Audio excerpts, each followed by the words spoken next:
Good morning. Good morning. It's 5 o'clock, and I'm Joan Jones with your top stories.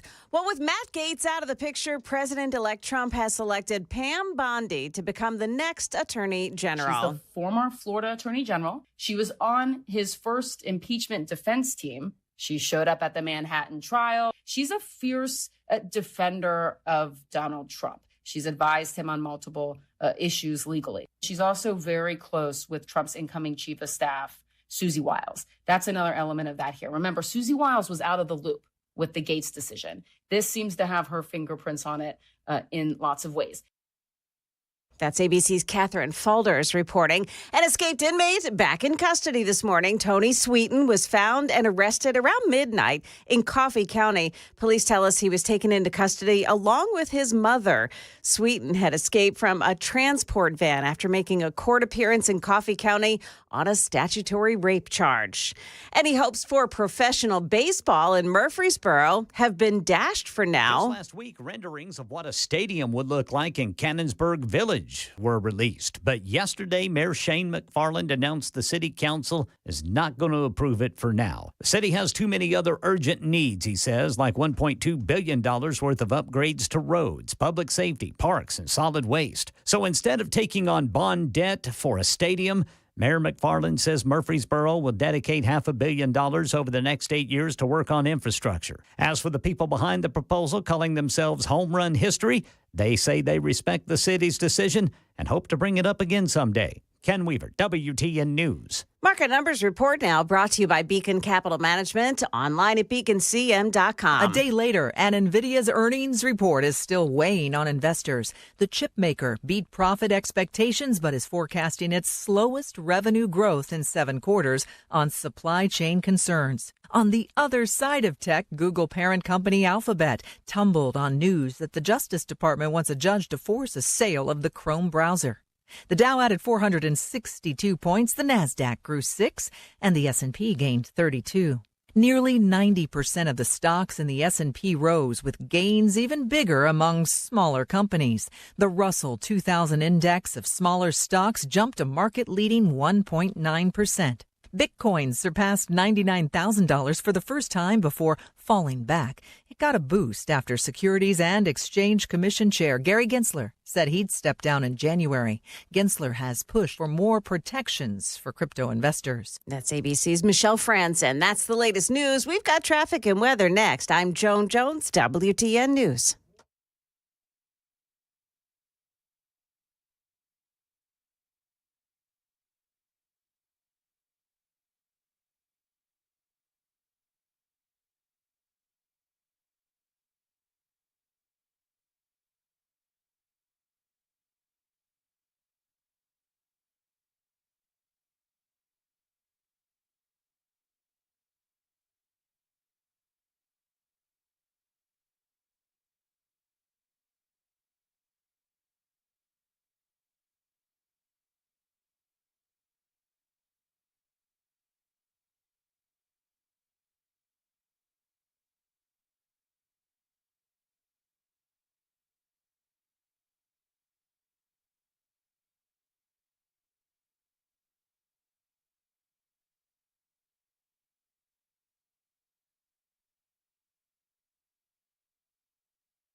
Have one trouble spot this morning. It's on I-40 in the eastbound side. Right after the exit for Donaldson Pike, there is an emergency vehicle blocking the right lane. Traffic kind of maneuvering around that.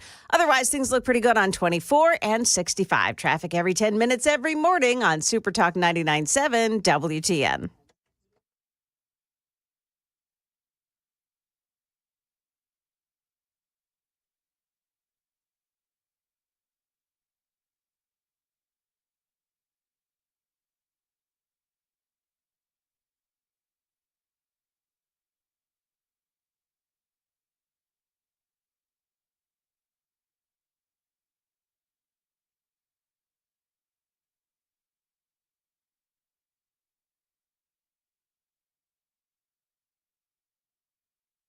Information fueled, opinion driven. This is Nashville's Morning News with Dan Mandis. And so, my fellow Americans, we talk news. 5:06, Nashville's Morning News on Super Talk 99.7 WTN. Good morning to your friends. Finally a Friday, November 22nd. Along with Joan Jones and Johnny B. Matt Gaetz is out. Dropping out as the nominee for Attorney General. He can probably go back and will go back to Congress come January 3rd with the next session. But now Pam Bondi is in. And I've got to tell you, Pam Bondi is a great nominee. She is. And quite frankly, she should have been the original nominee. Here's the thing, though. I'm going to say this about Matt Gaetz, and then I'm going to move on. They knew that there was going to be heat. They knew that there was going to be opposition on both sides of the aisle. Donald Trump and Matt Gaetz and all the people within his transition team. And so Gaetz should have either stayed in and not dropped out yesterday or never have been nominated in the first place. But him deciding that he's just going to back down, I think, just to be perfectly candid, is a little disappointing. You're either in for the fight or you're not. And so to go through some of the meetings and then just decide, you know what, I'm not going to do this, I think is just, to be honest, a little cowardly because you jumped in and you knew that there was going to be opposition. But I think that there's a couple of things at play. Number one is he knew that he was not going to be confirmed. So there was also some reality as well. The reality is that there were 4 senators that said that they were not going to support him for Attorney General. You had Lisa Murkowski, you had Mitch McConnell. There's 2 right there. Now, it could have been head fake, and I've been talking about this since this whole thing happened. Matt Gaetz as Attorney General could have been a head fake. Trump messing with Washington, D.C., Trump telegraphing his intentions as to just how much disdain he has for the current Department of Justice. So this could have been, I don't know if it was, but it could have been a hold my beer moment for Donald Trump, saying, watch me really freak them out. And so Gaetz comes in and, you know, everybody is just gnashing their teeth on this whole thing. And Trump and his transition team and MAGA is just sort of snickering and laughing. And then he finally drops out, and then here comes Pam Bondi, the real nominee. And I don't know what happened. I'm just going to be honest with you. We were talking about, I mentioned a week or 2 ago now, but how the whole Matt Gaetz thing came about. This Susie Wiles, Donald Trump's chief of staff, was apparently in some other part of the plane. You know, Trump Force One or whatever it is. She was in some other part of the plane, and the whole Matt Gaetz thing just happened while she was gone. And she was none too happy, it would appear. So now Pam Bondi is now the nominee for Donald Trump. And I think this is a great pick. And I think that Pam Bondi, former Attorney General out of Florida, she is going to sail right through. And the panic is already palpable over at MSNBC and the Democrats. I mean, this is part of the coverage. So if anyone on the Democratic side or anyone who cared about liberty or justice, Pam Bondi is exactly what I was saying in the last segment that we should all fear. Because she's competent. We may not agree with her ideologically, but she actually knows how to do this job. So if anyone on the Democratic side or anyone who cared about liberty or justice was thinking, well, maybe Matt Gaetz will screw this up and that'll give us some time. No, Pam Bondi knows what she's doing. She knows what she's doing about immigration. Remember, Florida is one of those states that's been very aggressive about migrants and deportation and moving people to different states and everything else like that. Florida has enacted all sorts of rules and laws to curtail students and what they can do on campuses and finding legal justifications for manipulating education money. She is a dangerous and effective pick, and that's frankly worse than what we would have got with Matt Gaetz, even with the deplorable moral background that he has. Well, I don't know about dangerous, but I love the fact that she is effective. And that's the whole point. Now, for the Democrats to say, oh, she's so dangerous. Really? How is she dangerous? Please tell me, random commentator on MSNBC, how Pam Bondi is dangerous. She's really not. She's dangerous to the left. She's dangerous to the DOJ. She's dangerous to illegal aliens. She's dangerous to enemies of Donald Trump who have been out to get him for the last 8 years that may be within the DOJ. She's dangerous to them, but she's not dangerous to the American people. She is actually trying to help the American people, and she has been for years.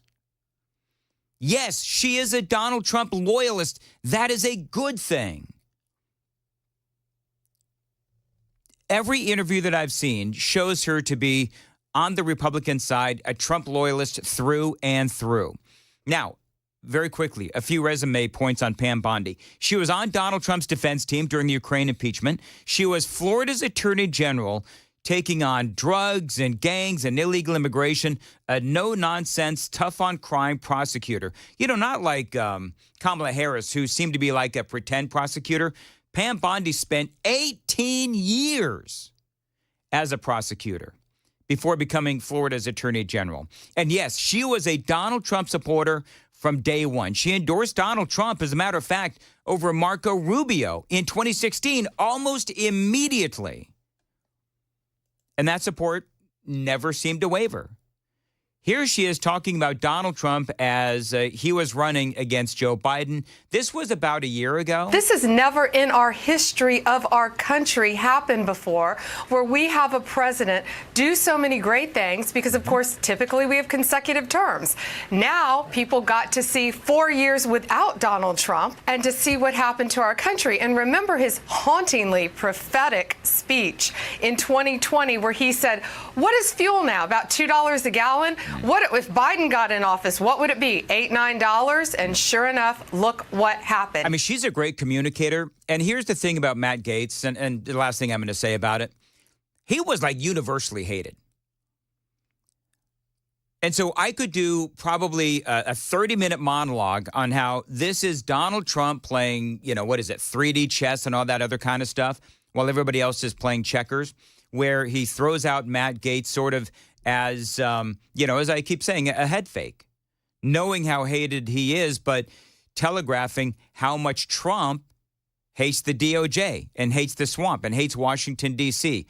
But the bottom line is Pam Bondi, again, is a much better pick. She's been an attorney general, a great attorney general for the state of Florida. And yes, she was a prosecutor for years, 18 years. She is somebody who epitomizes what Donald Trump wants, somebody who will focus on the rule of law and the corruption that we have seen from the Department of Justice. By the way, for those that say that Donald Trump is a misogynist, no. She was Florida's first female attorney general from 2011 to 2019.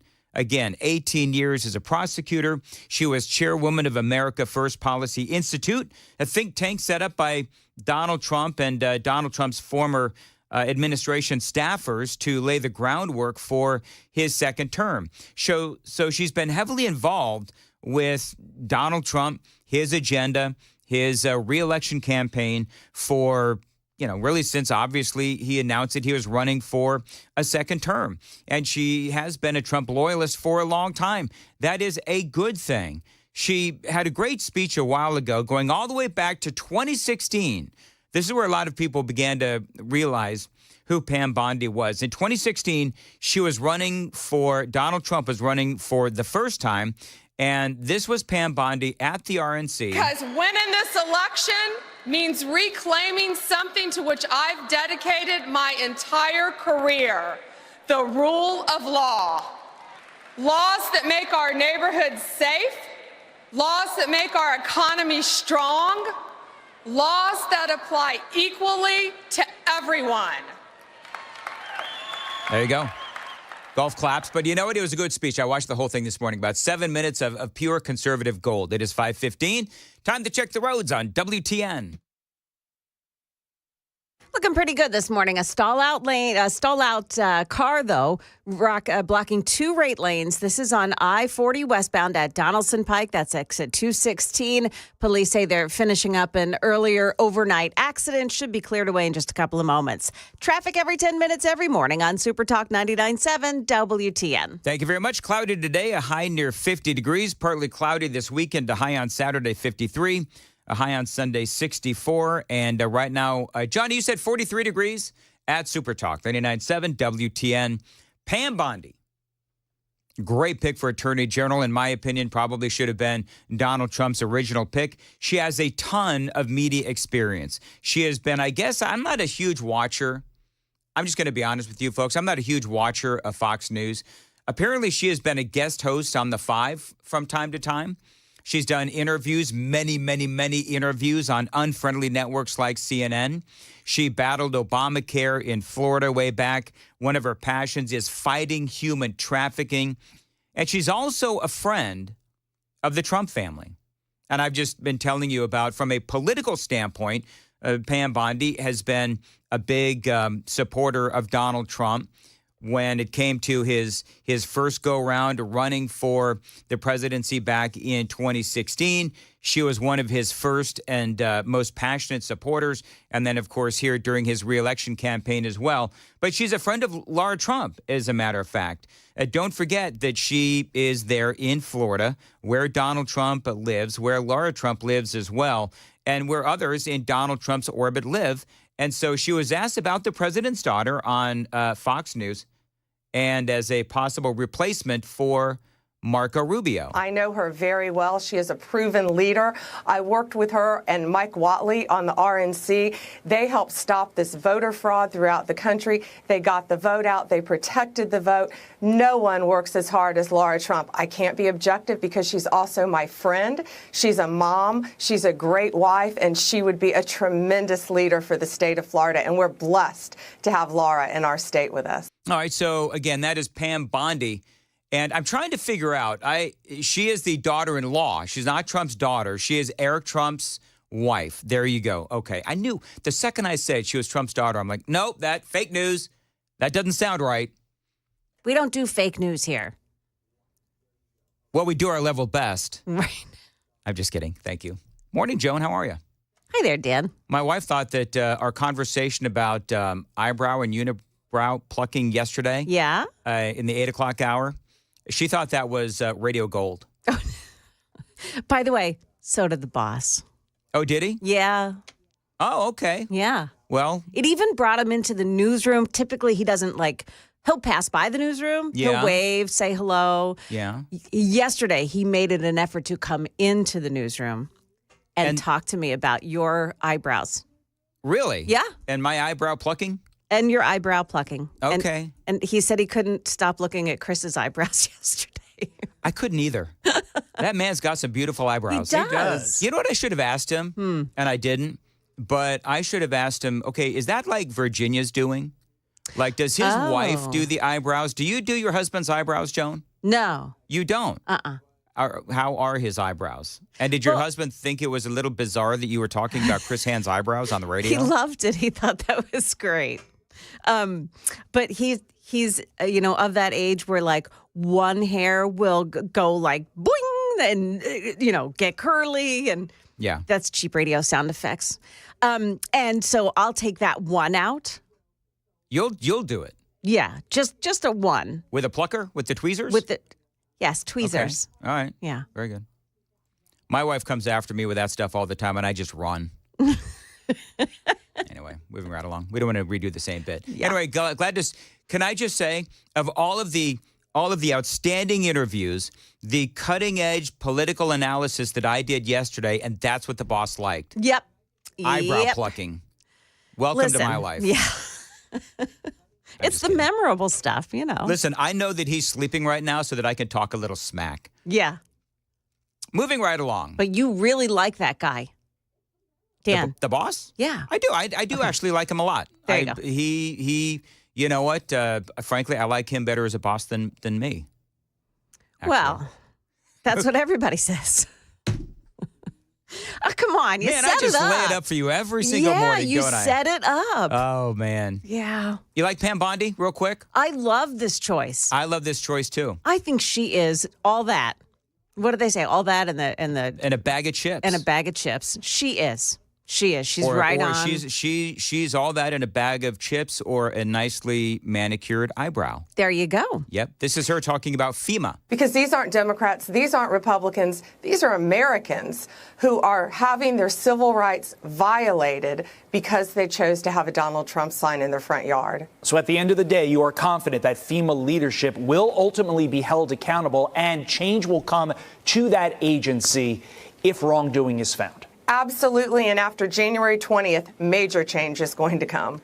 There you go, Pam Bondi, 521, Nashville's Morning News on Super Talk 99.7 WTN. By the way, the Super Text line is open, 615-737-9986. By the way, if you're wondering as well what the heck Joan and I are talking about with the whole eyebrow thing, check out yesterday's YouTube in, I think, the 8 o'clock hour when, I don't know, right around 8:20, horribly sidetracked the host got as we started talking. I don't even know how we got on that, but a lot of people reacted to it. And so if you want to check it out, please do on our YouTube page at 99.7 WTN.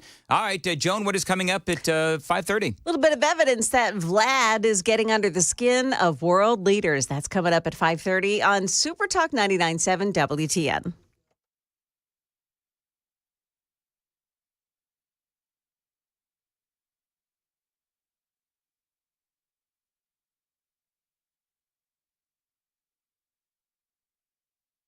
I do everything from scrubbing cages to asking people for donations to answering the phones and helping facilitate getting animals to the rehab. I'm there on the weekends, up there taking care of animals with the team. You got a great team there. It's a small team, but a great team that works together. And I started about 20 years ago. My dear friend Carol Burgess founded Harmony in Fairview. Okay. And we decided to reopen it in West Nashville. And we are rocking along. Lots of animals. One of the primary calls that we get are, I found a bird, it's on the ground, what do I do?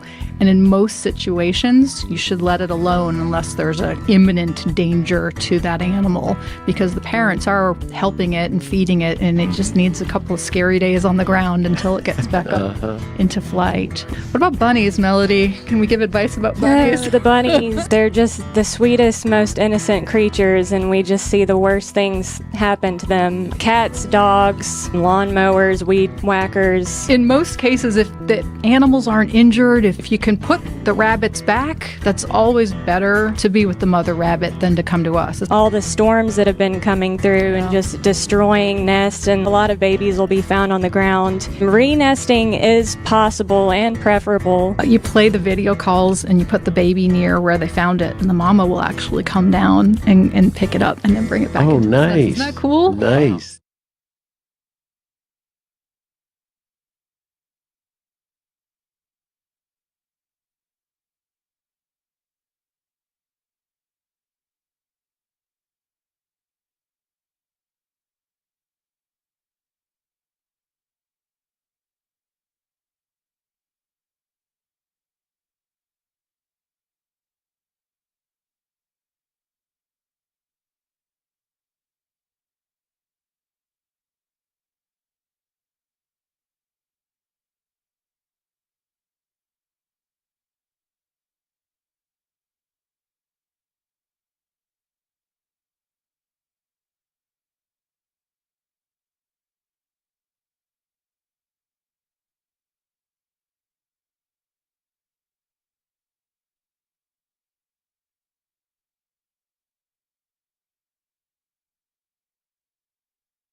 528.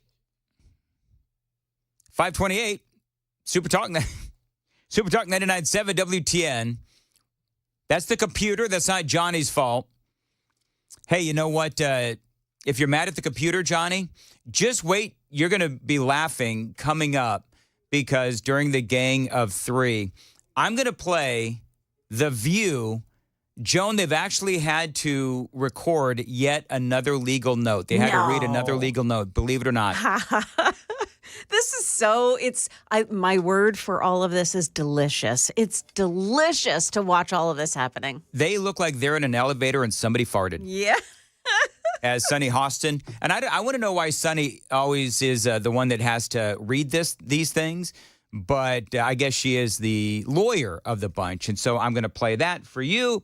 Why exactly it is that they had to read this particular legal note, we will explain. Got a lot coming up. And also, did you hear what Joe Biden said yesterday?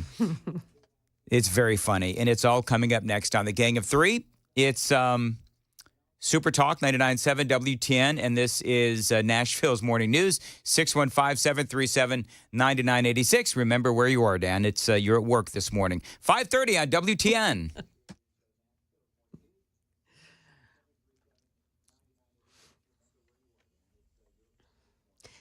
Good morning. It's 5:30, and I'm Joan Jones with your top stories, and I know where I am. Right now, 42 degrees, overcast skies. You feel that chill this morning? We've got your forecast still to come here. Russian President Vladimir Putin has escalated his threats to countries that allow Ukraine to use their weapons to target Russian territory. That would, of course, include the U.S. Putin saying that Moscow is entitled to strike military targets belonging to those countries. Now, these remarks come after Russia struck the Ukrainian city of Dnipro with a new medium-range ballistic missile that is capable of carrying nuclear weapons. He just didn't do it this time. We see these incoming flashes of light, these individual... Well, that's ABC News contributor Steve Ganyard there saying that experts say it was likely the first time that such a weapon had been used in combat. Well, the district attorney will decide this week whether or not to file charges in the death of a bicyclist in Spring Hill. Jacob Crawford had been riding his bike on Campbell Station Parkway when he was hit by a charter bus. That's when bystanders tell Channel 4 that they called police. For me, it was like I can't do anything. I just felt helpless. Police say that that man was riding in the center turning lane and the bus was trying to turn right into a parking lot. Police say once their investigation is complete, their findings will be turned over to the DA.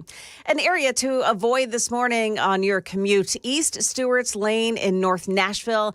There's an abandoned barn that caught on fire this morning in that area around 2:30, and crews are on the scene now working to put it out. That barn is near a new development in that area. No injuries have been reported. That's the latest news. Traffic and weather are next. I'm Joan Jones, WTN News. Thank you, Joan. 5:32, Nashville's Morning News. Dan Mandis here for Window Nation. Now, Window Nation is bringing back its incredible Black Friday offer. Listen to this. You get 50% off all window styles. This includes bays, bows, double hung, sliders, single hung, picture windows, and a whole lot more. Plus, pay no interest for 5 years. A great deal from Window Nation, and this is going on through the end of the month. You get an additional 10% discount. That's right, a 10% discount from Window Nation. That is their Black Friday sale. Heating costs are going up again this winter, some say up to 23%. If you don't have Window Nation windows, a lot of your money is literally going out the window.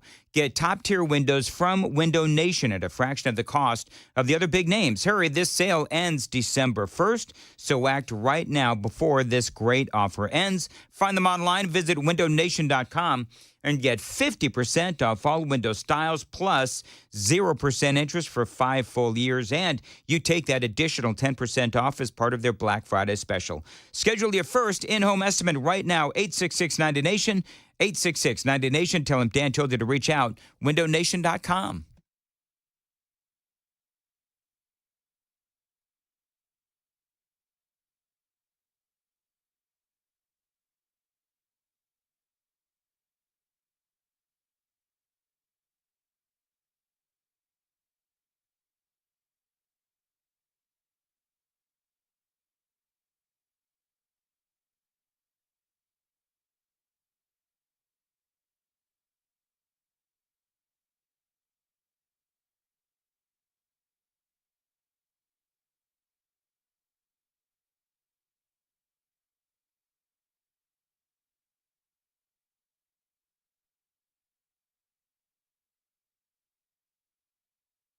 Did you know you're overpaying for your health and wellness products? With over 20 company-owned brands offering its members vitamins, supplements, wellness, and skincare products, you're able to save up to 70% off retail. Members Nutrition can't change your life, but we can change the way you live.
Okay, so now we've got some big delays on I-40 westbound, right at that Donaldson Pike exit 216 westbound.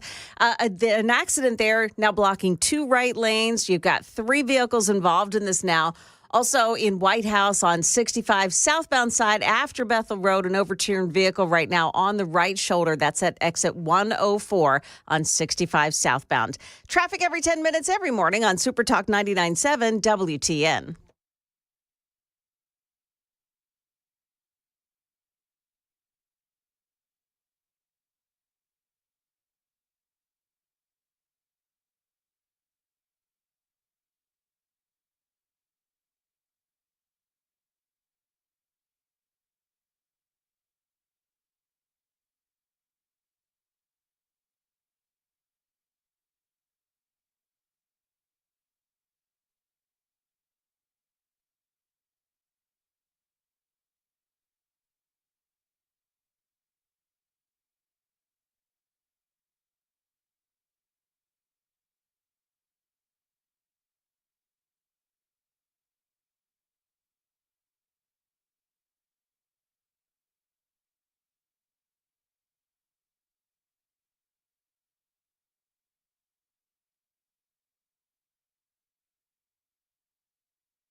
.537 Nashville's Morning News on Super Talk 99.7 WTN. Good morning to you. Time for the Gang of 3. Dan here, Jones over there. Hello, Joan. Hello. Joan Jones. Johnny B's here. Good morning, Johnny. Good morning, guys. All right, so real quickly, Jay Leno. Now, have you seen the injuries? Yes. In case you don't know the story, Jay Leno was in Pennsylvania, in Greensburg, Pennsylvania, and he was apparently, as the story goes, staying at the Hampton Inn off Route 30 near Greensburg for a gig when he decided to get wings at a nearby sports lounge. The quickest way to get there is to go down a hill, like literally walk down a hill. And supposedly the 74-year-old comedian falls, loses his footing, falls down the hill. And his entire side of his face is bruised. I mean, it's it like looks black and blue from his head all the way down to his chin. Yes, it's horrifying. And wearing an eye patch. Yes. Now, there's some people calling BS on this. There's some people that are saying that there's no way that a guy worth $450 million was staying at a Hampton Inn. Now, I'm not making any judgment on Hampton Inns. I'm not making any judgment on Jay Leno. The man certainly knows how to spend money. Just look at his car collection. I don't know if he was staying at the Hampton Inn or not, but people are calling BS on this. I'm not going to, because Jay Leno, I believe that he is a very down-to-earth, man of the people kind of guy, even though he has a bazillion classic cars and fancy cars and all that. He's like Porsches and Jaguars and all that kind of stuff, whatever. So I don't know, but it's just, the whole thing just sounds bizarre. Yeah. Well, when you couple it with that, and then when he fell off of his motorcycle and broke his collarbone, remember that one? Yeah. Oh, I remember. And there was the fire. He was working on something in his garage, and something blew up in his face, and so he had to go to the hospital because he was burnt so badly. There's something not right.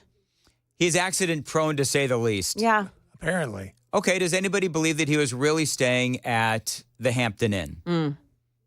Because you guys know the meme where it's J.D. Vance and he's looking at the camera. It was during the debate with Tim Walz, and he's got kind of like that sort of head cock look, like, really? You guys know that meme? Yeah. That's where, people are using that meme to describe Jay Leno staying at a Hampton Inn and then falling down this very steep hill. Well, whatever. Here's the deal. I hope he's okay. I really like Jay Leno, and I always have. He's a super down-to-earth kind of guy. He doesn't take his star. I've met him a couple times. He doesn't take his stardom seriously, and he's really very down-to-earth. Yeah. So does that surprise me that he's staying, what was it, a Hampton Inn? Hampton Inn, yeah. Not really. Listen. He's not afraid to, shake hands with the unwashed masses. That's not who he is, at least that I've known of him. So when I stayed in L.A., when I lived in L.A., you could always count on seeing Jay Leno at like the Santa Monica Boardwalk or riding his motorcycles around the valley. I mean, you're right, Joan. Absolutely. Yeah. And by the way, dude's 74 years old, and the really sad part is, his wife is, as we know, or maybe you don't know, friends, but his wife has dementia. Yes. It's really sad. The whole thing is just really sad. So whatever happened with Jay Leno, quite frankly, I wish him the best myself. Yep. So Joe Biden, real quick. So he said something. I didn't even know that he did this. I guess he had the Boston Celtics basketball team at the White House. Yes, he did. What I saw was Biden wandering around with a basketball and just aimlessly walking into the crowd, and he sort of shuffles along with the basketball and tosses the basketball to somebody in the crowd. He was like 3 feet from this person, and the basketball barely made it to the person who he tossed it to. Whatever. Poor and then, Grandpa. Yeah, and then he said something that got a lot of people's attention. Let me just say, all of you may not know this, but my Secret Service name is Celtic. For real. Because I'm Irish. Do you think the text messages and emails were going back and forth? Time to change his name. I'm betting I bet his name isn't Celtic. I bet it's not. Yeah. Do you think it's something else? Yes. I know he's been called a lot of things. Me too. And I bet you certainly by the Secret Service, who have had to watch him skinny dip. Joan, when you were in Washington, D.C., Yeah. was there any conversation about skinny dipping Joe? Yeah. Was there? What did they say in the swamp? There was clearly discussion of all of this. Well, I was in the swamp with other swamp creatures, and they all don't believe that that's true. They think that that's a made-up story by the right. Okay. I think some Secret Service people have literally said that that's what he does. Yep. Yes. Yep. Including women. So are they saying that The Secret Service made it up? Yeah, I guess so. I mean, they just don't believe. They also don't believe that he is challenged, like, by his mental capacity. Well, then that means that they're challenged by their mental incapacity. Yeah. So there you go. True. All right, The View had to read another legal note. So we know that they had to read one. We played it for you yesterday. They had to play one regarding Matt Gaetz and the charges against him, the accusations, I should say, against him. There have been no charges made. Right. These are accusations. And they had to read sort of a disclaimer where it was like, oh, crap, we're going to get sued because of all the things that we said about Matt Gaetz. I wonder what they said about Pete Hegseth. Oh, sorry. I have a legal note. Matt Gaetz has long denied all allegations and has not been charged with any crime. Gaetz previously dismissed allegations that he paid for sex, saying that, quote, someone is trying to recategorize my generosity to ex-girlfriends as something more untoward. Another legal note, Pete Hegseth's lawyer said he paid the woman in 2023 to head off the threat of a baseless lawsuit. He has denied any wrongdoing. Just call the show Legal Note from now on. Or really long music. We'll be right back. There you go. That was kind of funny. Yeah, they were playing music. You know what's actually, they could make that into a bit. Yeah, they could. Like this is the please don't sue us moment where they just have to, play the or read the legal disclaimers. And that's the funny thing. One of the things that Joy Behar said, I'm not sure if you saw this. One of the things that Joy Behar said is that the news that they talk about has been vetted. Joan, you'll love this. Has been vetted by ABC News. Oh, well. Well, where that's headed. So there's absolutely no fake news that is read or put out on The View, which is absolutely insane when you realize all of the things that they have said. And listen, here's the deal, is that everybody's got their opinion, but the news that they talk about, the way that they portray it, it is wrong. Like the news that they'll say, like, for example, way back when they used to say, The View used to parrot the administration's narrative that the border was secure. They would parrot that. And clearly, everybody knew that the border was not secure. So when they say, well, our news and the news that we talk about and the things that we talk about, they're all vetted by ABC News, that doesn't mean a whole heck of a lot. No, especially when you remember the peaceful protests. Another one. With buildings burning in the background. Well, and I think that the problem that The View has is that they are very mainstream. And right now, the problem that the mainstream has is that they've been caught lying over the past 4 years. Joe Biden's dementia is another one. Yeah. Old Celtic himself. So if they're going to sit here and they're going to talk about, how their news has been vetted by ABC, the problem is, remember when the whole thing, and you were in D.C. when this was going on, Joan, alternative facts? Remember that whole thing? Yes. Oh, my gosh, yes. And that was Kellyanne Conway that utilized that term first, alternate facts. That is a thing. I said at the time, that is a thing. And we saw this all through the Biden administration where there were alternative facts, where it was like everybody's looking at the president. Clearly, he is rapidly diminishing in his cognitive ability. But then you have the alternative facts of the media and Cringe Jean-Pierre saying everything's fine.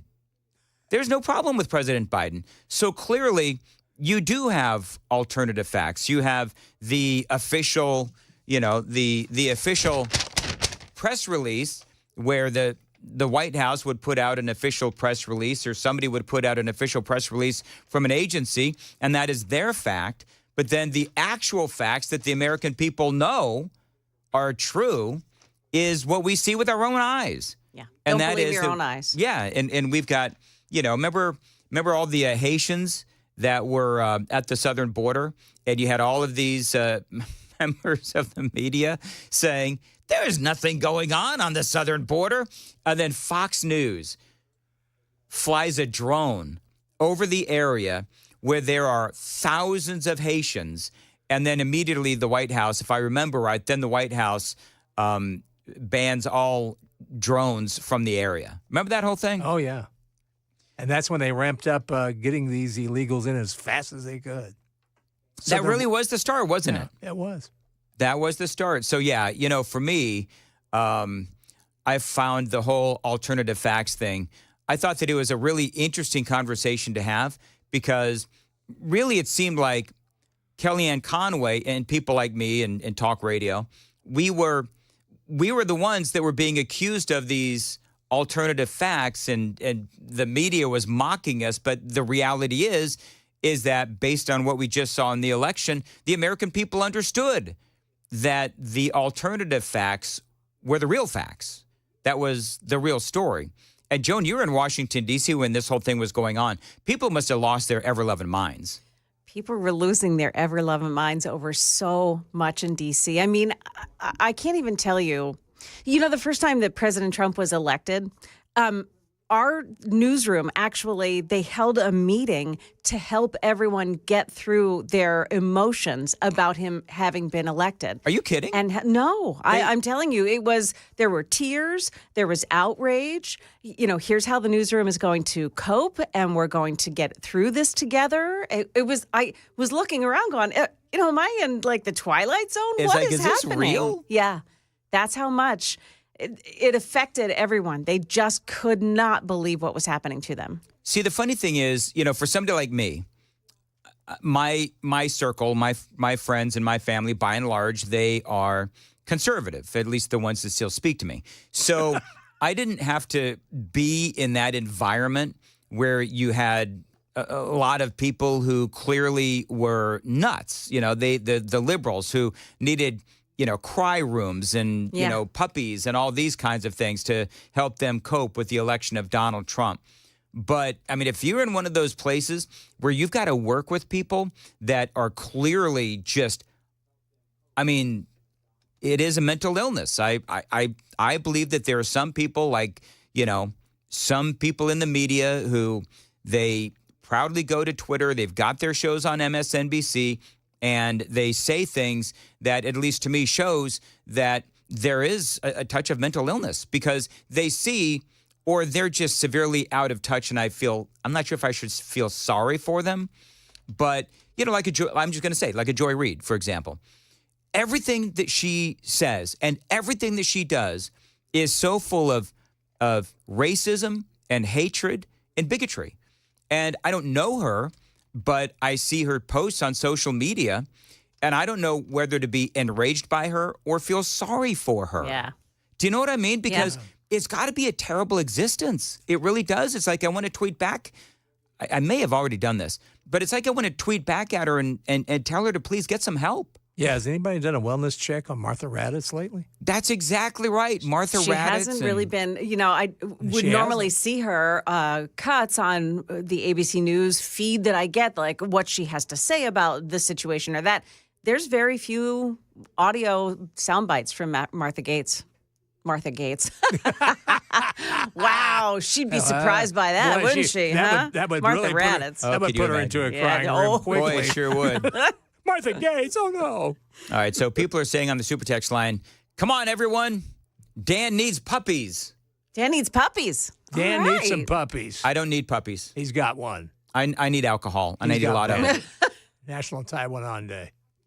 Weren't the guys on Red Eye Radio saying that today is National Taiwan Day? I thought they were, but it's actually the Wednesday before Thanksgiving. Can we deem today? Can we identify today as National Taiwan Day so that when I get home I can immediately start drinking? I think you could probably, and you will probably do that with or without the designation. You know what? That's exactly right, Joan. Yeah, I think so. After this week, I think I'd like to just start drinking again. That's exactly right. It's been a long week for everybody. We've got 3 hours left, at least for me. I've got 3 hours left. Let's see here. Joan Jones has the news coming up at 6. Joan, what's up? Well, we'll take a look at the choice of Pam Bondi to become the nation's next attorney general. That was President Trump's pick yesterday. That's coming up at 6 o'clock on Super Talk 99.7 WTN.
5:57, Nashville's Morning News on Super Talk 99.7 WTN. Appreciate you being here.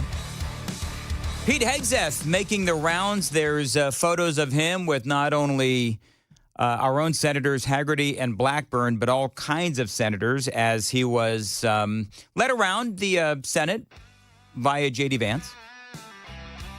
Can I just tell you the story of what supposedly happened way back in 2017? It keeps changing. And I don't know why it keeps changing. I don't know if the media outlets are changing the story or if there's different versions of the same story. Yesterday, the story was that the Jane Doe, the woman in question, was sober. Now I see a story that shows that she was completely drunk. So I don't know what the real story is. I'll explain coming up next. A lot to cover here on a Friday, Nashville's Morning News on Super Talk 99.7 WTN.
Good morning, 6 o'clock now. I'm Joan Jones with your top stories. Got to let you know about this accident that's still on I-40 westbound this morning before Donaldson Pike. Now the right lane has been blocked off and 3 vehicles have been involved in that accident. There is a big delay behind it. Just be advised as you're traveling to the airport this morning. Stick around for the full forecast and more traffic coming up in 5 minutes. President Trump has quickly named former Florida Attorney General Pam Bondi to become the nation's next Attorney General after the withdrawal of Matt Gaetz from consideration. Bondi is known as a fierce defender of Donald Trump. She was also part of his defense team in the first impeachment trial. So can Gaetz return to his U.S. House seat now? Well, here's ABC News chief Washington correspondent Jonathan Karl on that. Technically, it appears he can be. Remember, he ran for re-election. He won. That was an election for service in the 119th Congress, which is sworn in early January. He resigned from the 118th Congress. So there really, as far as I can see, is nothing to prevent him from coming back in and being sworn in for the seat that he won election to. Now, some analysts also believe that Gaetz could be appointed to replace Marco Rubio in the Senate if Rubio is confirmed to the Trump cabinet. Middle Tennessee District Attorney Chris Stanford was involved in a shooting in Smithville last night, and now the TBI has been called in to investigate. Reports say that Stanford fired shots during an attempted arrest of a man who had been wanted on outstanding warrants. That man, Caleb Brookins, was eventually taken into custody. Nobody was injured. When Ashland City Police pulled over a car last week for having window tint that's too dark, they arrested the driver, 24-year-old Joseph Tibbs Jr., on an outstanding warrant. And upon searching his car, they found a rock of cocaine inside a bag of Hardee's fast food. Body camera video provided by News 2 showed neither Tibbs nor his 72-year-old father, who was in the car with him, took responsibility for it. None of us had any drugs on us. We literally just got that bag. Okay, well, y'all both going to jail for possession of crack cocaine. The father's been released on bond. Joseph Tibbs Jr. still in jail this morning. A former Kentucky sheriff has been indicted by a grand jury for murder. Sean Mickey Steins is accused of shooting and killing Judge Kevin Mullins inside his chambers. This happened several weeks ago. Steins has pleaded not guilty. And there's more fallout for Hollywood elite after the election of Donald Trump. Daily Wire reports director Rob Reiner has said he's checking into a facility to find peace and relaxation. In a series of posts on Blue Sky, he said where he's going, there will be no phones, social media, or trolls, just calmness to heal his pain. Market Numbers Report now brought to you by Beacon Capital Management, online at beaconcm.com. Stock futures this morning look like they're pointing a bit higher after yesterday's close. That's the latest news, traffic, and weather are next. I'm Joan Jones, WTN News.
The guaranteed offer is the easiest way to sell your home. It's really simple. We bring you an all-cash offer. You close in as little as 21 days. No home inspections, no lockboxes, no open houses. Go to markspain.com to get a guaranteed offer and start packing.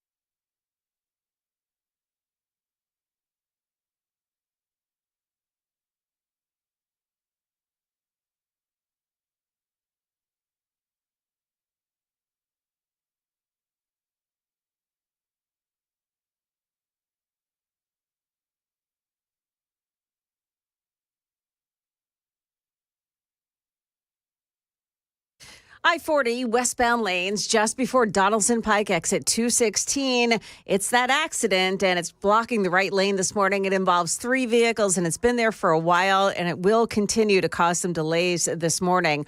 Also, if you're traveling in Hermitage on I-40 westbound at Stewart's Ferry Pike, exit 219, that's an accident.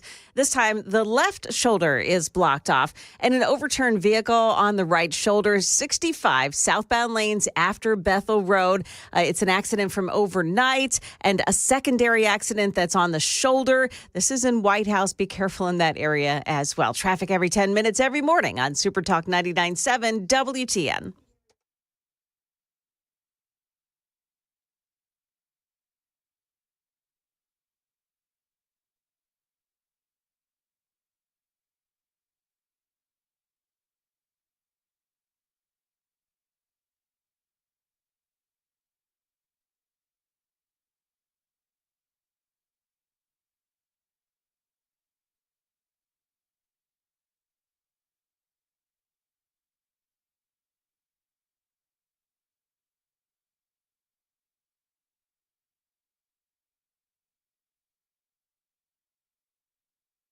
Information fueled, opinion driven. This is Nashville's Morning News with Dan Mandis. And so, my fellow Americans, we talk news. 6:06, Nashville's Morning News on Super Talk 99.7 WTN. Good morning to you, friends.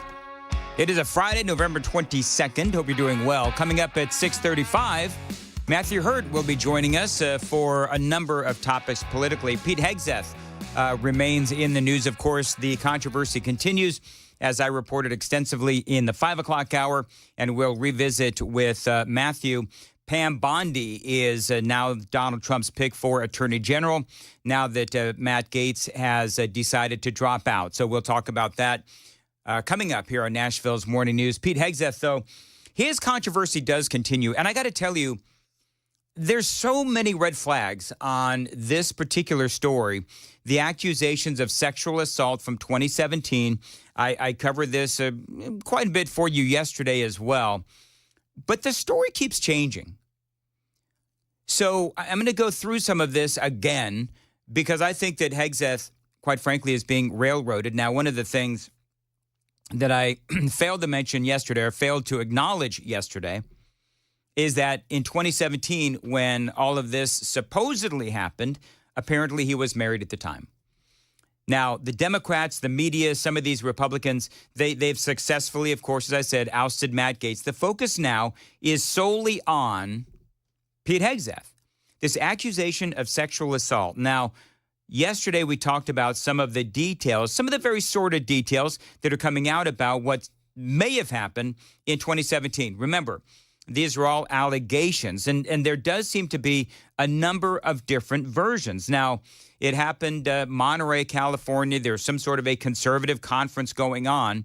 And as the story goes, Hegseth was supposedly drunk, and there is a woman there called Jane Doe, and she was either drunk or not drunk, depending on the story that you are reading. But as the story goes, she escorted him to his room. She ended up inside his room. And then the accusation is he took her cell phone and would not allow her to leave. But Hegseth says that's not the way that it happened. Hegseth says that this is a case of he said, she said, and that this was consensual. But then suddenly 5 days later, she realizes as she's being intimate with her husband, because she was married too, that she was sexually assaulted or raped by Pete Hegseth. Newest version from The Hill, the woman, Jane Doe, had been drinking at the bar, was drunk, ended up back at Hegseth's room, and that he stole her phone again, blocking the door. They say she woke up and she remembered very little. It was only 5 days later, again, as she was being intimate with her husband, that she somehow realized that she was raped. Doe says she did not fully remember the event until, again, having sex with her husband well after the incident, and then a few days later, she went to the hospital. So like 7-8 days later, she went to the hospital. And I guess, how do you, and look, I'm going to be honest, I don't know a lot about rape kits. But in yesterday's version of the story, there was part of the story was that she had a rape kit, or they took a rape kit, they did the tests, and it showed positive that there was some sort of sexual intimacy. Well, if she was being intimate with her husband, then, and after that sex with her husband, they said, well, there's evidence of a sexual encounter. Well, she was with her husband, right? So I'm just asking questions. I'm not victim blaming or anything. I'm just telling you there's a lot of red flags here. Things that I don't understand that as people are attacking Pete Hegseth need to be explained, because he quite possibly is going to be the Secretary of Defense. He is going to be able to defend these accusations. And as he said yesterday, he's been exonerated of doing any wrongdoing. Did you sexually assault a woman in Monterey, California? I have, as far as the media is concerned, I'll keep it very simple. The matter was fully investigated, and I was completely cleared, and that's from illegal. Thank you very much. Fully investigated and completely cleared. But the changing of the story just has me confused because some stories say that she was completely sober and she was escorting him back to his room. Other stories say that she was completely drunk and didn't remember anything that happened. They say that she didn't remember until 5 days later after she was intimate with her husband that she realized that she was raped. That's when she went to go get the rape kit. Well, that doesn't make any sense because she had been intimate with her husband. There's questions that I don't have the answers to, and there's questions that, quite frankly, need to be acknowledged. Police found video evidence of some sort of an argument between Jane Doe and Pete Hegseth at a pool there at the hotel, which later shows the two walking together with linked arms, with Jane Doe reportedly smiling. They say there's no further evidence of the two after they walked back to the hotel bar. So, I mean, the Trump campaign and Hegseth and others in his corner say that, you know what? The video evidence shows that he did nothing wrong. In the report, Hegseth says that he does not remember an argument by the hotel pool and that he did not try to hit on Doe, but that she was interested in him and may have led him to his hotel room. Hegseth says that he was buzzed that night, said the entire encounter was consensual, and that Doe expressed regret afterwards for cheating on her husband. And there's a lot of people, and listen, I know this is an adult conversation, but if I'm looking at this, I'm looking at somebody that maybe had some sexual encounter regret and told her husband that she was raped, as opposed to admitting that it was consensual. I don't know what happened, but there's things that don't add up. The Hill has reached out to the Trump transition team for comment, but a spokesman told the Associated Press that the police report corroborates Hegseth's story, which is the incident was fully investigated. No charges were filed because police found the allegations to be false, says Trump's transition team. Now, I will tell you that the police report did not disclose, according to the reporting that I'm seeing in two different stories, the police report did not disclose whether officials believe the allegations are true or false. But I will tell you that this was in 2017. We are now in 2023, so that was 7 years ago. And so if there was going to be any files charged, I would assume that they would have been filed by now. So again, this is another one of those stories where we have a Republican and he is up for, this position, and you have all of these smears that are happening to this particular candidate, Pete Hegseth. Now, it appears, Hegseth, both parties admit that there was some sort of sexual encounter that happened in that hotel room. But whether or not this woman was drunk or whether she was stone cold sober, there's various reporting on that. Nobody really seems to know what the truth is there. But there's video evidence that they were walking arm in arm. I don't know what happened in that hotel room, and you don't either. But you know what? With no police charges filed, and we are now 7 years on, and there's a lot of things here that just don't make sense. It seems to me to be it is unfair and untoward to accuse Pete Hegseth of sexual assault. That is just wrong.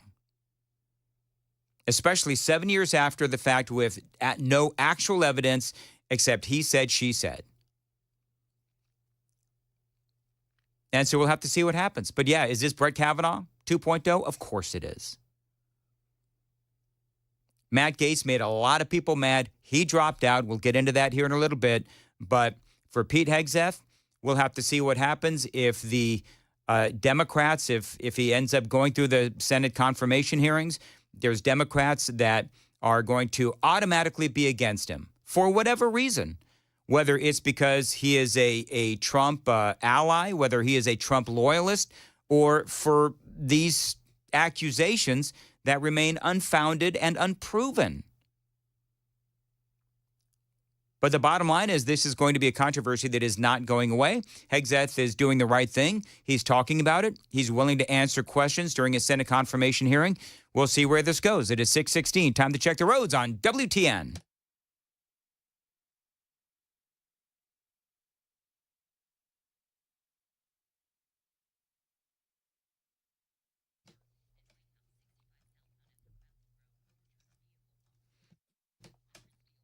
.617, Nashville's Morning News on Super Talk 99.7. As far as your weather for today, cloudy today, high near 50.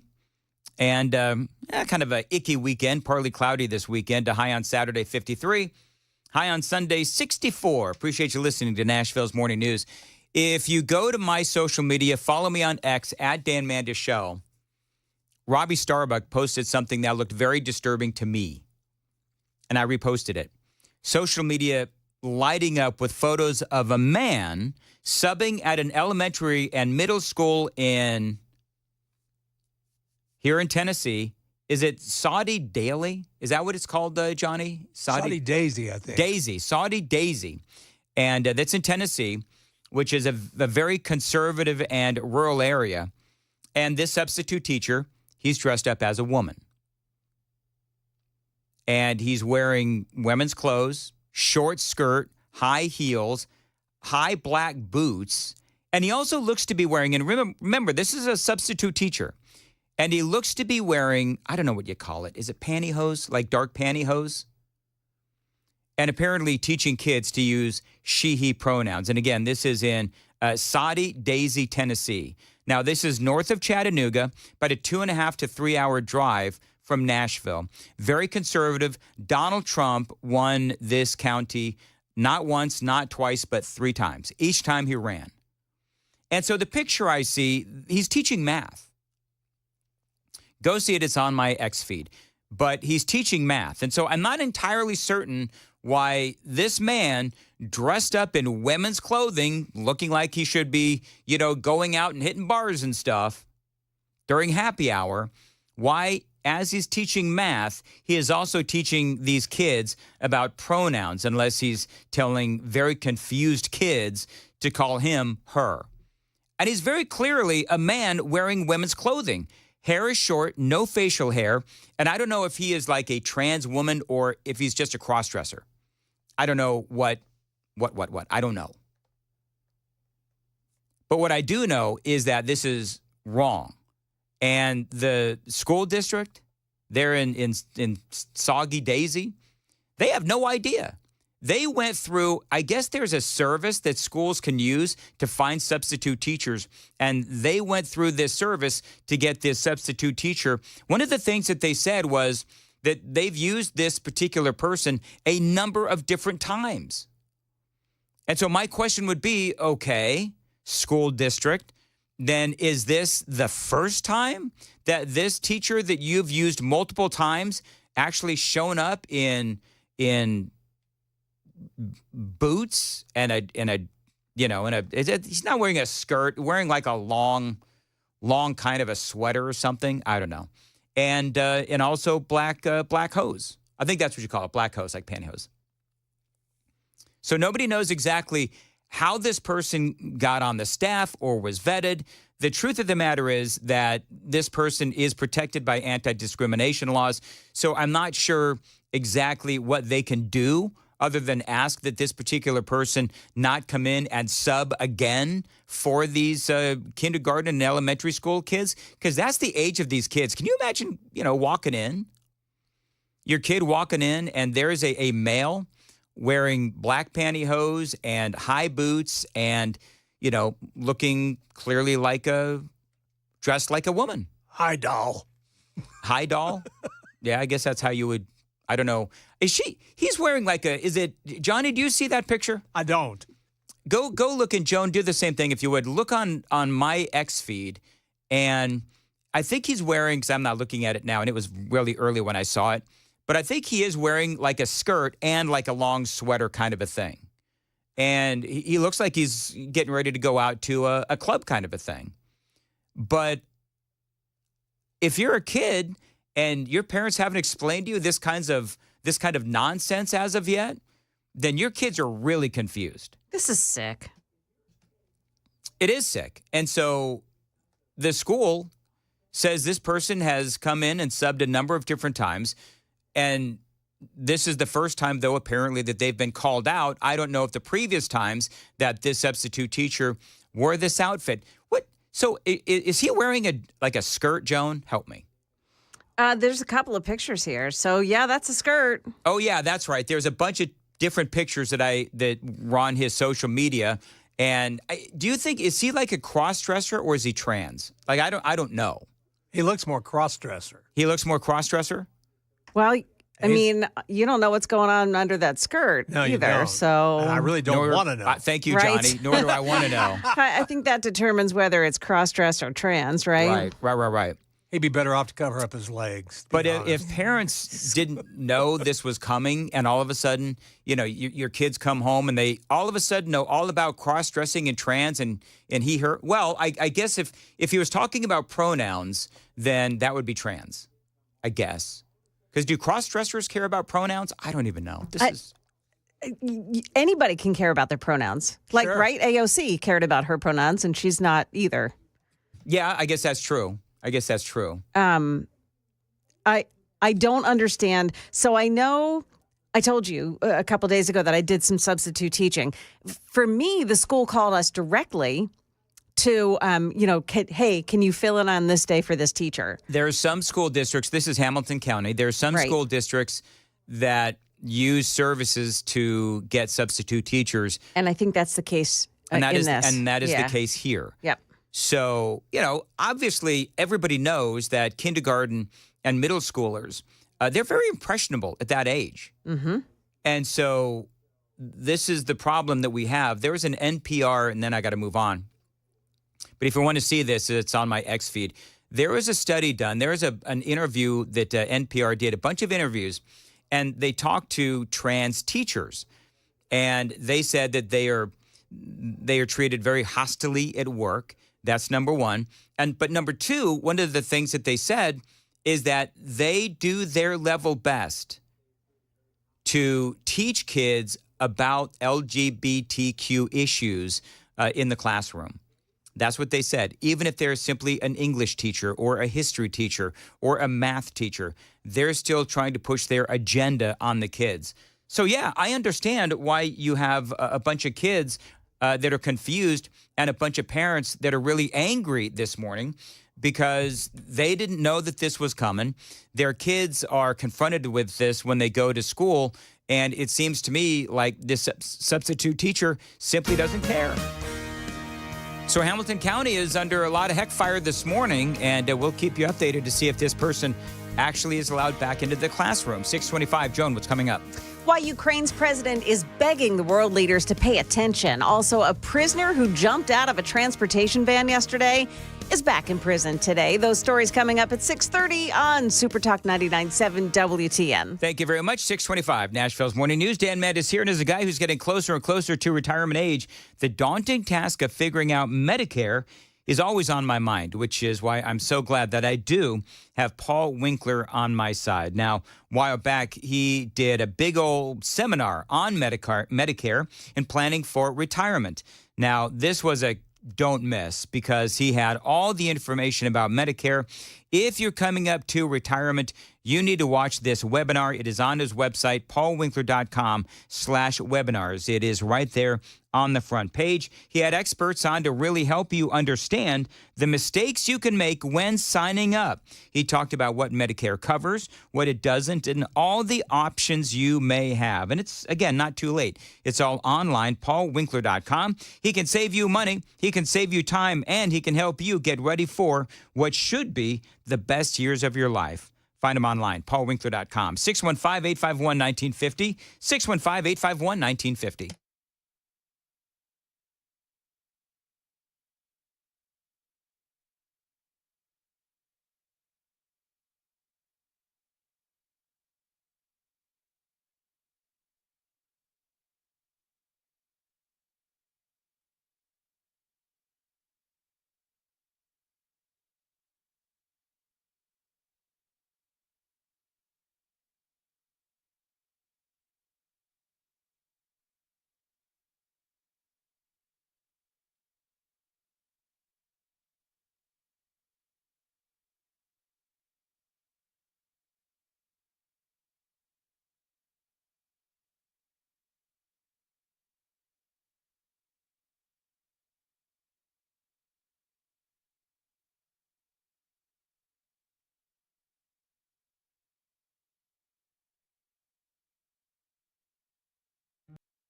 Hey, what's up, guys? It's Matt Murphy in the middle of downtown Franklin, Tennessee. We've talked so much about Savory Spice. I thought, why not show you the place? So let's go on in and see what's popping at Savory Spice. As I've always said, you will smell the spices even before you walk in. I can smell them right here in the doorway. Come on in and let's introduce you to the one and only Holly, who is the owner and proprietor of Savory Spice. Say hey, Holly. Hello, everyone. Now, enough about Holly. Let's talk about spicy and easy products like the incredible taco soup, which, as I said, you put this in a crock pot, you put all the ingredients that it tells you to buy right there, you put the spices in, and it's so easy. So if you don't know what you're doing around the kitchen, it's a perfect way to find your way around the kitchen, as is the Mediterranean dill risotto. Now, for the holidays, pumpkin pie spice. What doesn't it have, Holly? Pumpkin. Doesn't have any pumpkin in it. That's a fun fact for all of you kids out there. Now, if you stop by Savory Spice, either in the Franklin location or at L&L Market, you can get yourself a sample of the dill dip, which is my absolute favorite. Just tell them Matt Murphy sent you to Savory Spice with purchase now. So come by Franklin or L&L Market in Nashville and come see Holly and the entire crew at Savory Spice.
Good morning. It's 6:30 now, and I'm Joan Jones with your top stories. Still have that blockage this morning on I-40. The westbound lane's right lane blocked off at Donaldson Pike. 3 vehicles involved in an accident there. Careful as you're traveling toward the airport.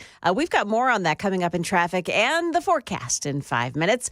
Russia's use of nuclear-capable missiles in Ukraine has Ukrainian President Volodymyr Zelensky demanding the world respond. In a defiant warning to the world, Russia carrying out an unprecedented attack with an intermediate-range ballistic missile fired against Ukraine, falling from the night sky over the eastern city of Dnipro, targeting a military-industrial complex. A U.S. official confirming that new missile containing multiple warheads capable of striking several targets at the same time. That's ABC News Chief Foreign Correspondent Ian Pannell. 3 people have been arrested in the shooting deaths of 3 people at a home in Warren County. Police have arrested Jessica Root without incident in Smithville last night. While attempting to arrest Hannah Rose, though, she hit a Homeland Security agent with her car, and reports say Middle Tennessee District Attorney General Chris Stanford fired shots. No one was hurt. After that, an intensive search. Police also arrested Caleb Brookins. TBI is now investigating. The prisoner, who we reported yesterday jumped out of a transportation van and ran into the woods in Coffee County, has been found now. Police have rearrested Tony Sweeten, and they also arrested his mother. At the time of his escape, Sweeten was being transported from the Coffee County Courthouse to face charges of statutory rape. Stocks this morning, stock futures are a bit higher, and that's the latest news. We've got traffic and weather still to come here. I'm Joan Jones, WTN News.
Dan Mandis here for Cove Generators, and appreciate you listening. Now is the time to call my friends at Cove Generators.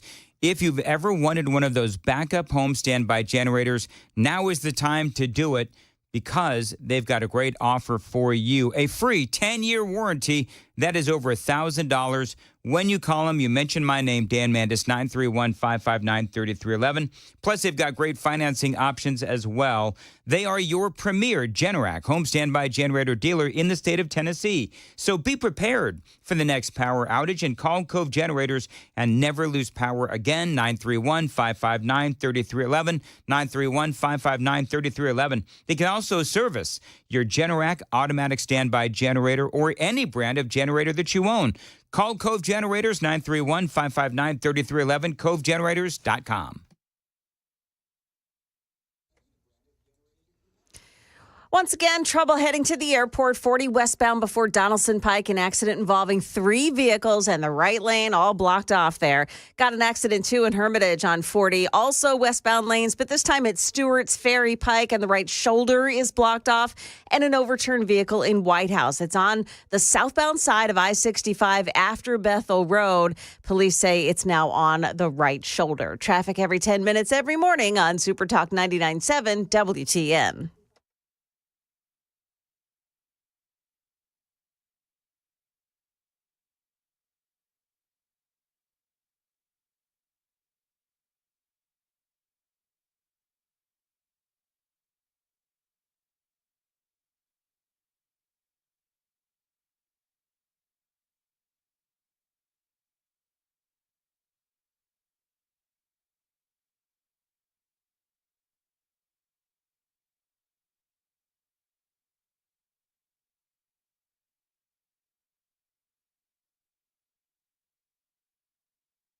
Did you know you're overpaying for your health and wellness products?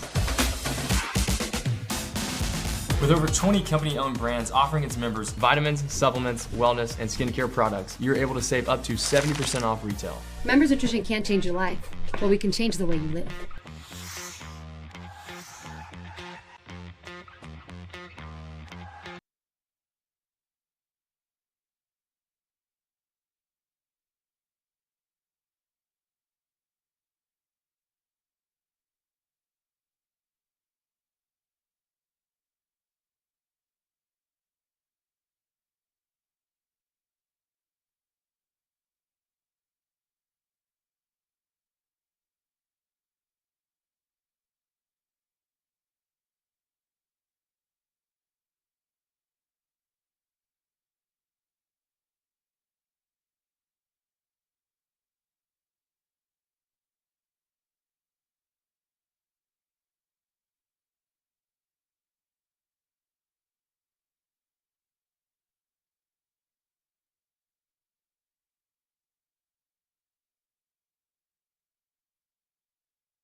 6:38, Nashville's Morning News on Super Talk 99.7 WTN. Matthew Hurt is joining us on the Super Talk hotline, Newsmaker hotline. Matthew, always great to have you on. And, man, so much to talk about. Number one, just so you folks know that I know, Joe Biden, in his infinite wisdom, has decided that he wants to cancel $4.7 billion in Ukrainian debt as his time in office nears its end.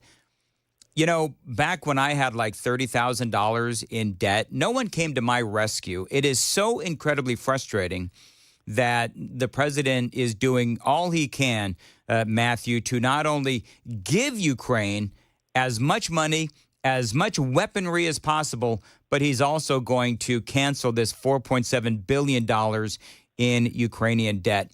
Didn't the American people vote against just this kind of BS when they voted for Donald Trump?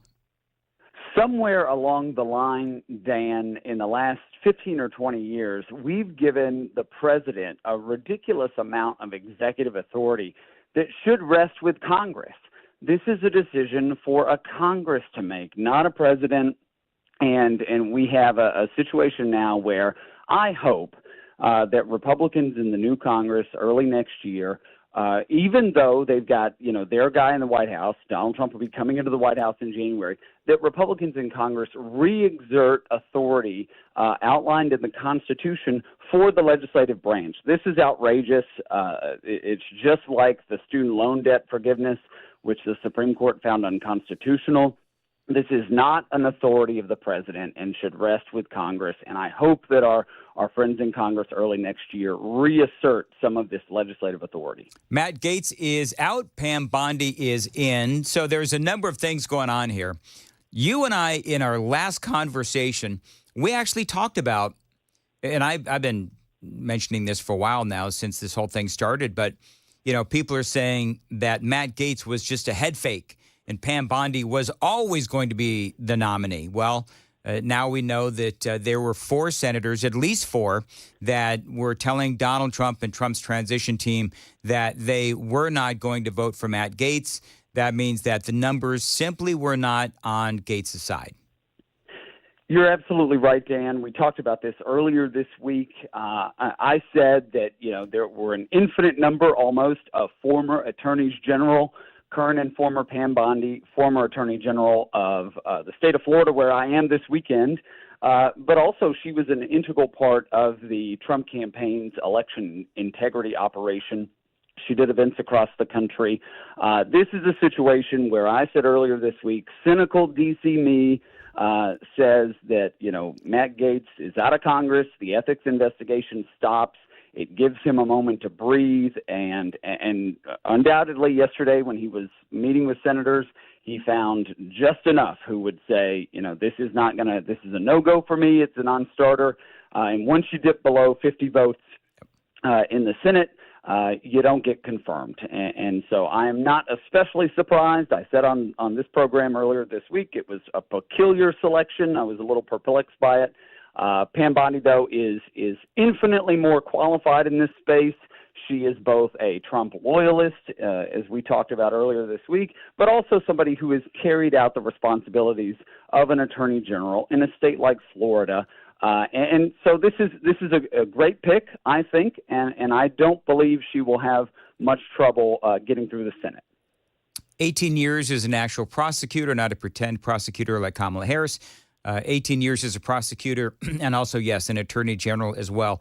Also very media savvy. I can't see anyone having a problem with Pam Bondi. If you're a Republican, of course, if you're a Democrat, who knows? I mean, they'll find something wrong with her, but ultimately we do know that the Republicans are all in on Pam Bondi. One of the things, just real quick on the Matt Gaetz thing, he was not charged within the DOJ in that 3-year investigation. So I'm trying to figure out what it is about Matt Gaetz that these 4 Republicans in the Senate said that they weren't going to vote for him. If the problem was the accusations, well, there were no charges filed. And so I guess part of my question, and this does apply to Pete Hegseth as well, you've got these, and I just went through this in the previous segment, you've got this allegation from 7 years ago. And the campaign, the Hegseth's team, they say that video evidence shows that it supports his side of the story, and that he is being unfairly accused, and he has not been charged. And again, this was 7 years ago. So is it just the accusations that are enough, obviously, to torpedo the nomination of somebody who is going to be in a presidential cabinet? Because I got to tell you that. I mean, these are terrible accusations, but it doesn't seem fair. The answer, Dan, is sometimes. If it becomes a distraction, and Gates tweeted yesterday that it was clear this was going to be a distraction to prevent the Trump-Vance administration from accomplishing its mission, that is a level of self-awareness to say, these headlines are going to distract what the president-elect is trying to do. This is, we'll see how the Pete Hegseth thing shakes out. The media is going to do whatever they can. And here's a word of caution for listeners. This is something, when you get into politics, there are people out there on the other side of the aisle. Sometimes there are people out there within your own camp who don't want to see you succeed, particularly if you're successful. Matt Gaetz raised important questions in the House of Representatives. Pete Hegseth has done important work on veterans issues over the last 15 years or so. And this kind of thing keeps good people out of politics. If you're in the car and you're listening and you think you want to run for state legislature or county commission, but you've got a bankruptcy or a divorce or some misdemeanor infraction, that is really going to cause you to say, is this what I want dragged through the public discourse? A ticked off ex. You know what I mean? I mean, that's the thing. You could have a neighbor that was angry with you, an ex-husband, an ex-wife, an ex-girlfriend or boyfriend, whatever it is. They'll get somebody who wants to destroy you. And trust me when I say there's always somebody that wants to destroy you. Most of us have at least one person in our lives, family, whatever, that doesn't like us. And so we've seen this kind of smear game again and again and again. Ultimately, the question is, as it relates to Pete Hegseth, and I'm going to ask you to answer this after the traffic, but do you think this 7-year-old allegation where no charges were filed, the video evidence shows that, and it supports his side of the story, do you think this will be enough to torpedo his confirmation? 6:45 on Nashville's Morning News. Time to check the roads.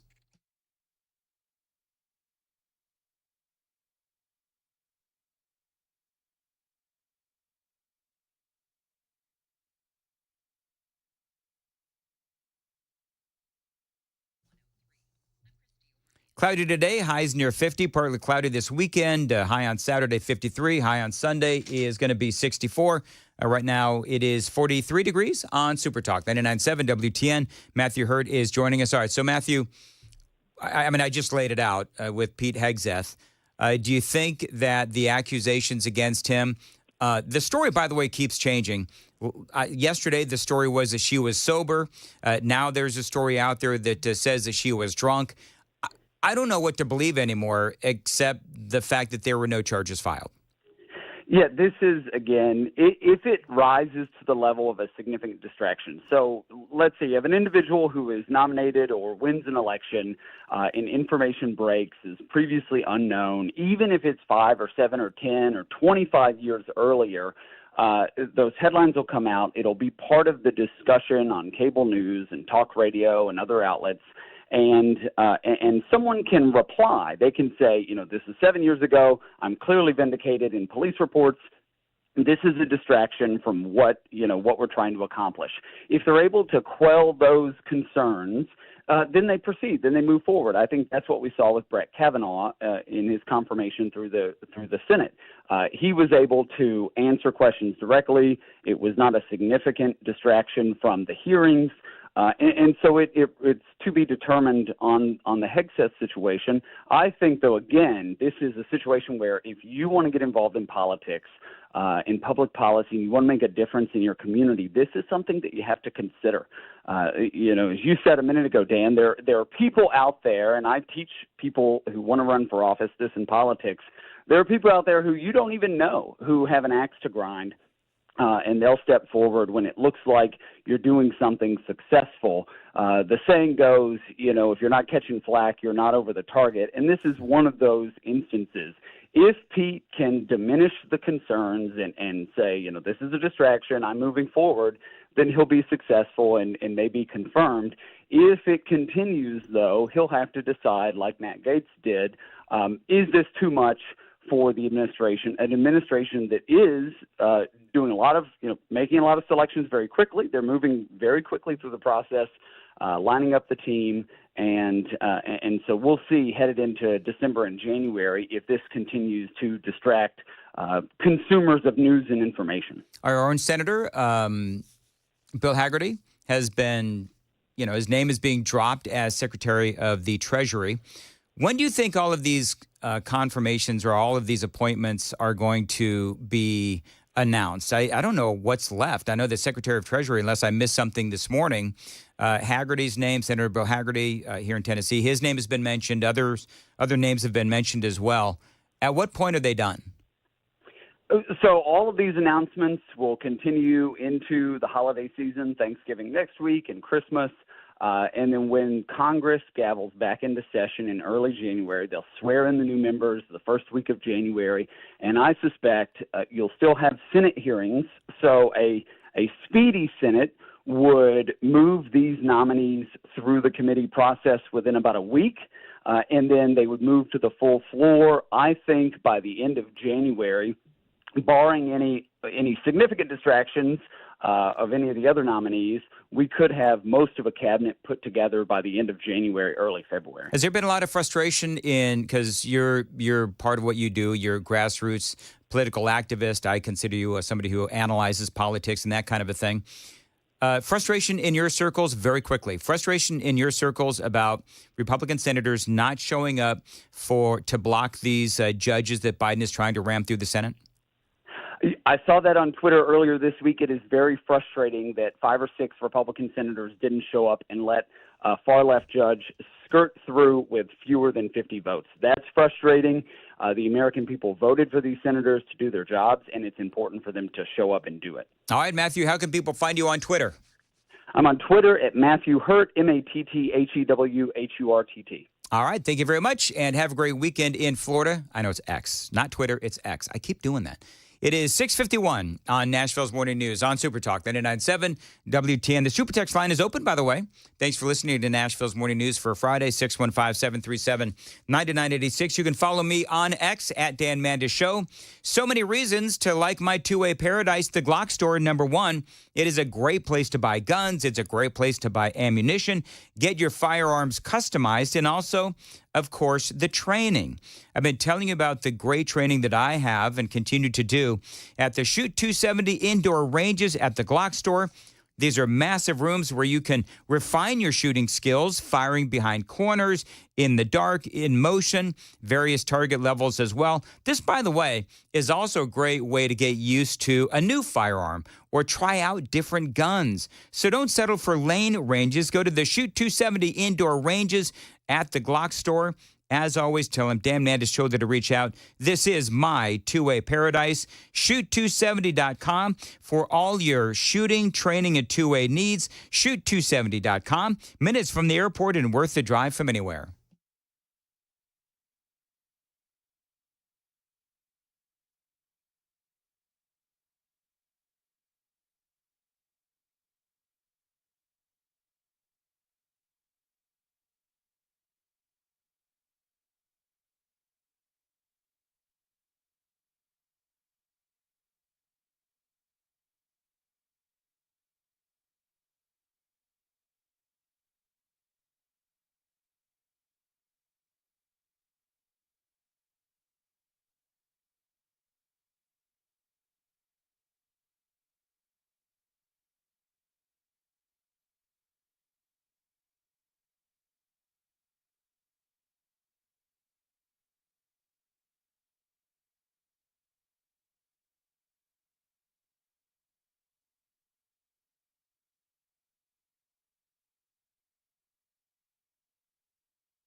6:56.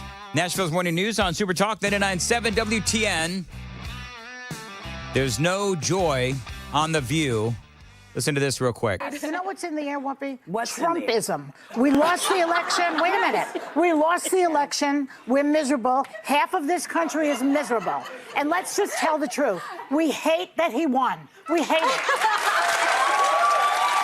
Note to Everybody's uptight and crazy right now. everybody's uptight and crazy. I'd say Joy Behar and Joy Reid and all those joyless joys are uptight and crazy, but I don't know. They were kind of uptight and crazy and miserable before.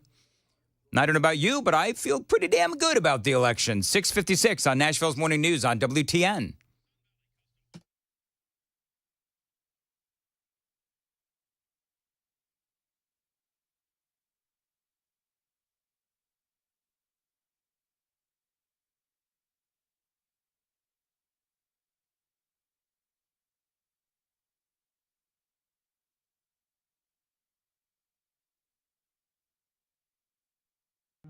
Hey, what's up, guys? It's Matt Murphy in the middle of downtown Franklin, Tennessee. We've talked so much about Savory Spice. I thought, why not show you the place? So let's go on in and see what's popping at Savory Spice. As I've always said, you will smell the spices even before you walk in. I can smell them right here in the doorway. Come on in and let's introduce you to the one and only Holly, who is the owner and proprietor of Savory Spice. Say hey, Holly. Hello, everyone. Now, enough about Holly. Let's talk about spice and easy products like the incredible taco soup, which, as I said, you put this in a crock pot, you put all the ingredients that it tells you to buy right there, you put the spices in, and it's so easy. So if you don't know what you're doing around the kitchen, it's a perfect way to find your way around the kitchen, as is the Mediterranean dill risotto. Now, for the holidays, pumpkin pie spice. What doesn't it have, Holly? Pumpkin. It doesn't have any pumpkin in it. That's a fun fact for all of you kids out there. Now, if you stop by Savory Spice, either in the Franklin location or at L&L Market, you can get yourself a sample of the dill dip, which is my absolute favorite. Just tell them Matt Murphy sent you to Savory Spice with purchase now. So come by Franklin or L&L Market in Nashville and come see Holly and the entire crew at Savory Spice.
Good morning, 7 o'clock now. I'm Joan Jones with your top stories. We're sitting at 42 and it's overcast. It's chilly this morning. Checking out the full forecast for you and traffic in 5 minutes. President-elect Trump has named former Florida Attorney General Pam Bondi as his next pick for U.S. Attorney General. Her nomination comes just hours after Florida Congressman Matt Gaetz pulled his nomination for AG. Republican strategist Tricia McLaughlin calls Bondi an effective 20-year prosecutor. Female Attorney General in Florida. She's known to be highly competent. She's been a highly effective spokesperson for Donald Trump. So, I think she's going to definitely have a pathway to confirmation, and I think she will absolutely act in a loyal way. And now, if confirmed, Bondi would lead the Justice Department, which houses the FBI, the Drug Enforcement Administration, and the Bureau of Prisons, and set the agenda for federal investigations and prosecutions. AAA is predicting a record number of travelers on the roads and in the skies over the holiday week, and many are getting a jump start this weekend. Here we are once again poised to break some records this holiday travel season. TSA says the Sunday after Thanksgiving could be the busiest day in the agency's history. More than 3 million people flying. But really, beginning the start of next week, it's going to be busy day after day after day. Just the Tuesday before Thanksgiving, the FAA is anticipating more than 50,000 flights just that day. That's ABC's Trevor Alt reporting. Another food recall to tell you about. This time, 167,000 pounds of ground beef is being recalled over possible E. coli contamination. 15 people have become sick so far. Now, this is the same strain of E. coli that showed up in slivered onions at McDonald's. The beef from the Wolverine Company was shipped to restaurants around the country. Market Numbers Report brought to you by Beacon Capital Management, online at beaconcm.com. From ABC News Wall Street Now. The financial world is watching cryptocurrency prices today. The most popular one, Bitcoin, topped $99,000 for the first time Thursday, as investors price in a second Trump administration expected to be friendly to crypto. Stocks also rose Thursday, with the Dow Jones adding 462 points to end the session at 43,870. The Standard & Poor's 500 gained 0.5%, but the Nasdaq Composite closed only a fraction higher. Shares in Gap surged 13% Thursday after the parent to Old Navy, Banana Republic, and Athleta posted solid third-quarter results. The apparel company expects full fiscal 2024 sales to be up by as much as 2%. A dip in mortgage rates turned into a bump in home sales last month. The National Association of Realtors says that compared to a year ago, sales in October were up 2.9%, the first annual gain since 2021. Jim Ryan, ABC News. Now, stock futures are little changed this morning. The Dow futures are up 23. The Nasdaq futures down 36. We've got S&P futures losing just 5 points. That's the latest news. Traffic and weather are next. I'm Joan Jones, WTN News.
Well, there is still that overturned vehicle on 65 southbound lanes. This is in White House. It's right after Bethel Road. The accident has been there all night long, and now they're saying there's a secondary accident on the right shoulder at exit 104 as well. South Loop, a traffic delay because of a stalled out car. It's 40 westbound at the I-24 downtown split. That's exit 211A and B. Also, Murfreesboro Pike and Antioch, an accident right at Mount View Road. Traffic every 10 minutes every morning on Super Talk 99.7 WTN.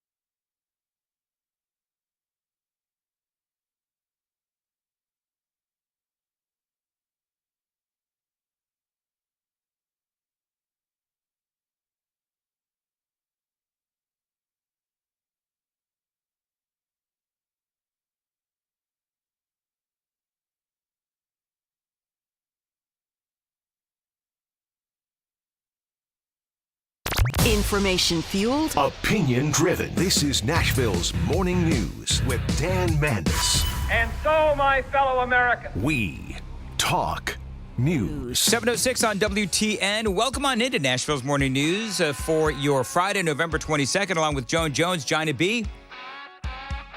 Dan Mandis here, indeed. And where are the children? Did you see this? This was earlier this week. It's Friday, and we've been covering a lot of stories. And one of them that is out there was Xavier Becerra. Of course, you know that he is with the Biden administration, Health and Human Services Secretary Xavier Becerra. And he was testifying in front of Congress.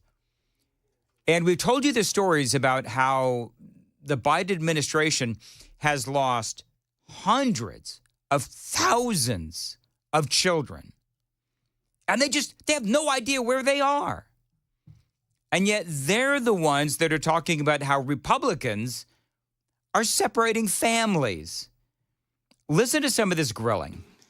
Mr. Secretary, how can you credibly claim that HHS is working to protect these children?